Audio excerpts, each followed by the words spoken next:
Hey everyone, this is Dr. Asif Khan and welcome back to my channel that is Biology on your fingertips.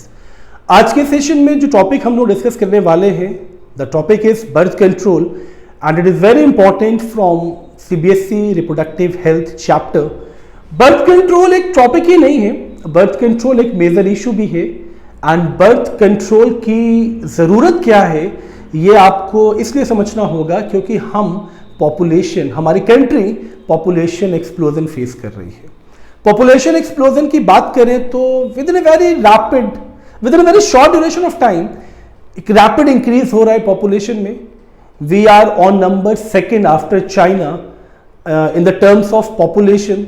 और इस rapid increase of population की वजह से problem भी तो हम ही फेस कर रहे हैं, चाहे वो पुवर्टी हो, चाहे वो अनएम्प्लॉयमेंट हो, चाहे वो नंबर ऑफ डिजीज हो. बिकॉज अगर आप अनएम्प्लॉयमेंट और पुवर्टी की बात कर रहे हो ना, तो पुवर्टी की वजह से नंबर ऑफ स्लम्स डेवलप होते हैं, स्लम्स की वजह से नंबर ऑफ डिजीज डेवलप होती हैं.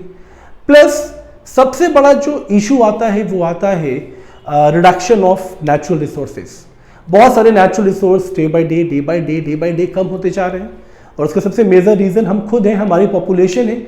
अगर हमारी पॉपुलेशन बढ़ती है तो हम अपने हैबिटेट के लिए डिफॉरेस्टेशन करते हैं, फॉरेस्ट को कट तो करते ही हैं जो हमें फ्री में ऑक्सीजन प्रोवाइड कर रहा है, साथ ही साथ हम बहुत सारे ऑर्गेनिज्म के हैबिटेट को छीन लेते हैं. बहुत से ऑर्गेनिजम्स आज एक्सटिंक्ट हो रहे हैं due to human activities, due to rise in population. तो it's a serious issue and we have to look after it, क्योंकि अगर आज नहीं संभलेंगे ना तो आने वाली जनरेशन के लिए हम कोई भी रिसोर्स छोड़ के नहीं जाएंगे. इसीलिए government time to time initiative लेती रहती है कि अपने पॉपुलेशन को रेगुलेट कैसे किया जाए. और इसी रेगुलेशन में आज हम लोग इस टॉपिक को डिस्कस करने वाले हैं. The topic is birth control. कैसे आप बर्थ को कंट्रोल करें, ये चीज बहुत मैटर करती है कि आपको बर्थ कंट्रोल का मतलब समझ में आ जाए. बर्थ कंट्रोल का मतलब कि आप प्रेगनेंसी को ही कंट्रोल कर लें. अगर आप प्रेगनेंसी को कंट्रोल कर लेंगे, ज़्यादा बच्चे प्रोड्यूस नहीं करेंगे, तो पॉपुलेशन भी धीरे धीरे हमारी कंट्री की रेगुलेट होती चली जाएगी. बात समझ में आ रही है ना. तो birth control is mainly a regulation of birth. Okay, regulation of birth by the family. और मैं यहाँ बात करूँ रेगुलेशन ऑफ बर्थ की तो ये वन ही हो तो ज़्यादा बेटर है, क्योंकि पहले हमारे इंडियन गवर्नमेंट के इनिशिएटिव की बात करें, फैमिली प्लानिंग मेथड की बात करें, तो पहले स्लोगन था हम दो हमारे दो, बट आज स्लोगन क्या है, हम दो हमारा एक. और वो क्यों है? Because of the rapid increase in population. चलिए अब बात करते हैं बर्थ कंट्रोल मेथड्स की. तो बर्थ कंट्रोल और बर्थ को कंट्रोल करने के लिए जो मेथड होता है, that method is known as contraceptive method. Okay, तो कॉन्ट्रासेप्टिव मेथड का मतलब ही हो गया विच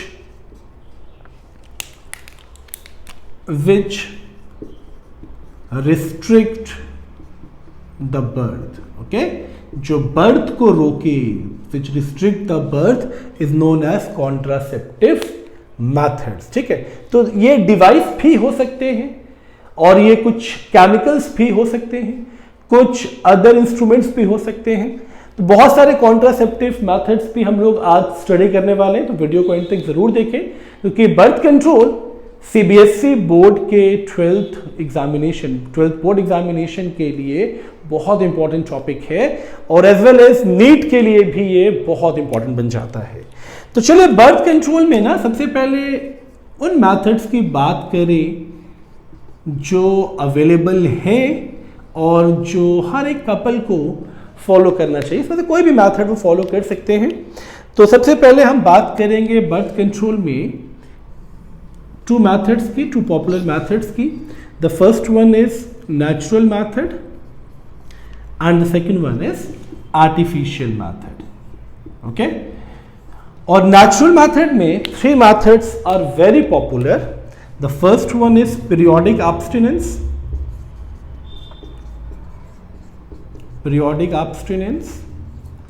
The second one is coitus interruptus इसे विड्रॉल मेथड भी बोला जाता है, okay, withdrawal method. And the third one is lactational amenorrhoea, lactational amenorrhoea. Clear हुआ? ये अभी हम लोग डिस्कस करेंगे डिटेल में। और आर्टिफिशियल में तो बेटा बहुत सारे मेथड्स हैं, like the first one is barrier methods, second one is chemical methods, ठीक है, थर्ड वन इज इंट्रायूट्रिन डिवाइसेस, मैं आईयूडीज लिख दे रहा हूं, ठीक है, देन सर्जिकल मेथड, ठीक है, और कुछ इमरजेंसी मेथड्स भी हैं।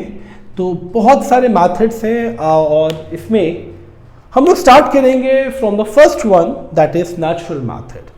तो अगर आप स्क्रीनशॉट लेना चाहें तो ले लें। चलिए अब हम लोग नेचुरल मेथड की तरफ बढ़ते हैं और फर्स्ट मेथड है पीरियोडिक एब्स्टिनेंस। तो पीरियोडिक एब्स्टिनेंस बहुत इंपॉर्टेंट मेथड है नेचुरल मेथड में, और ये सिर्फ आपकी नॉलेज पे डिपेंड करता है, आपकी अंडरस्टैंडिंग पे डिपेंड करता है। चलिए अब आते हैं फर्स्ट मेथड पे, फर्स्ट नेचुरल मेथड पे, ओके। और फर्स्ट नेचुरल मेथड्स में हमारे पास है पीरियोडिक एब्स्टिनेंस, ओके। तो पीरियोडिक एब्स्टिनेंस का मतलब हो गया एब्सेंस ऑफ पीरियड। अब आप कहेंगे ये एब्सेंस ऑफ पीरियड्स क्या है? चलिए मैं आपको बताता हूं डिटेल में ये एब्सेंस ऑफ पीरियड्स क्या है। अगर आप पीरियोडिक एब्स्टिनेंस को समझने से पहले एक बेसिक चीज याद रखें, ये जो पीरियड है ना, ये पीरियड है मेंस्ट्रुअल साइकिल और मेंस्ट्रुएशन पीरियड, ओके। और इस मेंस्ट्रुअल साइकिल की 28 डेज की साइकिल में जो मिड ऑफ मेंस्ट्रुअल साइकिल है, मिड ऑफ मेंस्ट्रुअल साइकिल में अगर आपने मेंस्ट्रुएशन टॉपिक पढ़ा है, ओव्यूलेशन पढ़ा है, नहीं पढ़ा है, तो मेरे प्लेलिस्ट में आपको सारे टॉपिक्स मिल जाएंगे। तो मिड ऑफ मेंस्ट्रुअल साइकिल पे दो हार्मोन्स अपने पीक पे होते हैं, ठीक है। एक पहले से एफएसएच चला आ रहा है पीक पे, ठीक है, एफएसएच इंक्रीज रहता ही रहता है, जो कि ओवेरियन फॉलिकल्स को डेवलप करके उसे मैच्योर फॉलिकल में कन्वर्ट करता है, ओके। और सेकंड जो आपका हार्मोन होता है ना, दैट इज ल्यूटिनाइजिंग हार्मोन। तो एलएच अपने पीक पे होता है, और एलएच अपने पीक पे होने का मतलब it develops LH surge, okay. तो ये जो एलएच सर्ज के ड्यूरेशन है, इसको मान के चलते हैं 10th to 14th day of menstrual cycle. Clear हुआ? यानी जिसको आज से मेंस्ट्रुएशन स्टार्ट हुआ, वो उसके आज से, मतलब आज उसका मेंस्ट्रुअल फ्लो स्टार्ट हुआ है, तो आज से 10th और 10th से 14, मतलब 4 से 5 दिन का गैप रखे। और सिर्फ इस गैप में आपको करना क्या है पता है? इस मिड ऑफ मेंस्ट्रुअल साइकिल में, इस गैप पीरियड में आपको सेक्सुअल इंटरकोर्स नहीं करना है, क्योंकि ये फीमेल का हाईली फर्टाइल पीरियड है, ओके। और अगर ये हाईली फर्टाइल पीरियड है तो बेटा आप एक बात तो पहले से जानते हो कि ओवा की वायबिलिटी पीरियड कितनी है? 2 to 3 डेज। ओवा वायबल फॉर 2 to 3 डेज। तो बेटा ये चीज तो क्लियर है कि अगर आप इस टाइम पे सेक्सुअल इंटरकोर्स अवॉइड कर दो तो प्रेगनेंसी के चांसेस खत्म। Avoid sexual intercourse during mid of menstrual cycle, ठीक है। अब आप सोच रहे होंगे कि फीमेल में तो साइकिल थोड़ा सा वरी करता है, फ्लक्चुएट करता है, तो हमें कैसे पता चलेगा कि किस टाइम पे फीमेल को ओव्यूलेशन है और किस टाइम हमें सेक्सुअल इंटरकोर्स नहीं करना है? तो इसका भी मैं आपको मेथड बता रहा हूं। अगर आप मिड ऑफ मेंस्ट्रुअल साइकिल पे अगर फीमेल की वेजाइना में फिंगर प्लेस करके उसको आप स्ट्रेच करेंगे तो एक वायर लाइक स्ट्रक्चर बन जाएगा। यानी ये क्या है, ये कंडीशन है सर्वाइकल म्यूकस की, जो कि थिक होगी और थिक होने की वजह से एक वायर लाइक स्ट्रक्चर बन जाएगा। ये हाईली ओव्यूलेशन का इंडिकेशन है। अगर आप फिंगर से नहीं कर सकते तो मार्केट में एक डिवाइस अवेलेबल है आईश्योर के नाम से, आप आईश्योर को भी यूज करके सर्वाइकल म्यूकस की कंसिस्टेंसी को चेक कर सकते हैं। तो इसमें सबसे सिंपल सा मेथड है, place finger into the vagina and stretch into, if it's stretched into a wire like structure, है ना, wire like structure, wire like अगर ये बनता है तो it indicates that cervical mucus is thick, है ना। सर्वाइकल म्यूकस थिक तभी होगा जब ओव्यूलेशन होगा। तो cervical mucus is thick which is the sign of ovulation. Okay, तो this is the sign of ovulation. Clear है ना बच्चों? एंड द सेकेंड मेथड, अगर आप फिंगर प्लेस नहीं कर सकते तो मार्केट में एक डिवाइस अवेलेबल है, that device is iSure. Okay, तो iSure is available in the market for the same process. Okay, available in the market for the same method. Periodic abstinence clear? आपको screenshot लेना चाहें तो ले सकते हैं। सिर्फ एक चीज का ध्यान रखना है, avoid sexual intercourse during the mid of menstrual cycle, because LH अपने पीक पे है, LH सर्ज होगा, LH सर्ज होगा मतलब ओव्यूलेशन होगा। ओके, ओव्यूलेशन टेक्स प्लेस, तो उस टाइम पे आपको सेक्स नहीं करना है। Now the second method after periodic abstinence is withdrawal method और कोइटस इंटरप्टस। ठीक है, अब ये जो विड्रॉल मेथड है ना, इसके सक्सेस रेट कम है। उसका रीजन क्या है वो हम लोग डिस्कस करेंगे। The second method is withdrawal method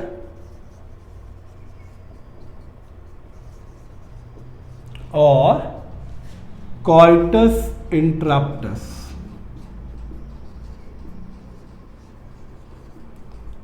तो अब देखिए इस मेथड में करना क्या है, सिर्फ एक छोटा सा स्टेप कि male partner has to withdraw his penis before ejaculation. ठीक है, तो इजैकुलेशन से पहले ही पेनिस को वेजाइना से बाहर निकालना है ताकि इंसेमिनेशन ना हो। तो male partner has to withdraw his penis before ejaculation. Okay, ejaculation से पहले ही मेल पार्टनर को अपना पेनिस विथड्रॉ करना है। बट स्टिल इसके सक्सेस रेट कम क्यों है? बिकॉज ड्यूरिंग कॉप्युलेशन, है ना बच्चों, ड्यूरिंग कॉप्युलेशन एक secretion of bulbourethral gland which help in copulation वो रिलीज होता रहता है। Sometimes it may carry 1 or 2 spermatozoa, और अगर वो एक्टिव स्विमर निकला तो फर्टिलाइजेशन के चांसेस हैं। ओके, तो ड्यूरिंग द सेक्सुअल इंटरकोर्स और during the copulation secretion of bulbourethral gland और कॉपर्स ग्लैंड, इसको कॉपर ग्लैंड भी कहते हैं। Okay, bulbourethral glands may carry few spermatozoa. तो अगर ये अगर ये एक्टिव स्विमर निकला तो चांसेस है फर्टिलाइजेशन के। So that's the reason that it is not completely a reliable method. Okay, not completely a reliable method. ये पॉइंट तो क्लियर हो गया। अब आते हैं थर्ड मेथड की तरफ, which is again very important, and the method is lactational amenorrhoea. Lactational amenorrhoea. अब ये मैथड जो है ना, ये बहुत इंटरेस्टिंग मैथड है। देखिए इसमें होता क्या है ना कि पार्चुरेशन के बाद, बर्थ के बाद फर्स्ट 6 मंथ तक फीमेल में इंटेंस लैक्टेशन होता है। इंटेंस लैक्टेशन का मतलब मिल्क प्रोडक्शन बहुत हाई रहता है, तो प्रोलैक्टिन का प्रोडक्शन बहुत हाई रहता है। और जब प्रोलैक्टिन अपने पीक पे होता है ना, तो जितने भी पिट्यूटरी हार्मोन्स ओव्यूलेशन में इन्वॉल्व थे लाइक एफएसएच एंड एलएच, ये सुप्रेस्ड हो जाते हैं। उस सुप्रेशन की वजह से इस पीरियड में फीमेल को ना ओव्यूलेशन होता है ना मेंस्ट्रुएशन होता है। और उस 6 मंथ में अगर आप सेक्सुअल इंटरकोर्स करते हैं तो एक नेचुरल मेथड है आपके कॉन्ट्रासेप्शंस का या बर्थ कंट्रोल का। ओके, तो लैक्टेशनल एमिनोरिया का मतलब समझ में आ गया कि just after parturition, okay, parturition के तुरंत बाद there is an intense lactation period in female. ठीक है, फीमेल में इंटेंस लैक्टेशन पीरियड रहता है। Okay, and as a result of this prolactin secretion is very high. ठीक है, मैं अंडरलाइन भी कर रहा हूं, prolactin secretion is very high and it suppresses, ठीक है, it suppresses FSH and LH, and finally it inhibits ovulation and menstruation। ठीक है, थोड़ा सा ये वरी कर सकता है but its maximum duration is 6 month. Okay, ये 6 मंथ्स तक अप्लाइड होता है। क्लियर ना? तो आई होप नेचुरल मैथड्स आपको क्लियर। अब हम लोग मूव करेंगे सेकेंड मैथड की तरफ, that is artificial method, but in the next lecture, in the next video. Thank you so much for giving your time.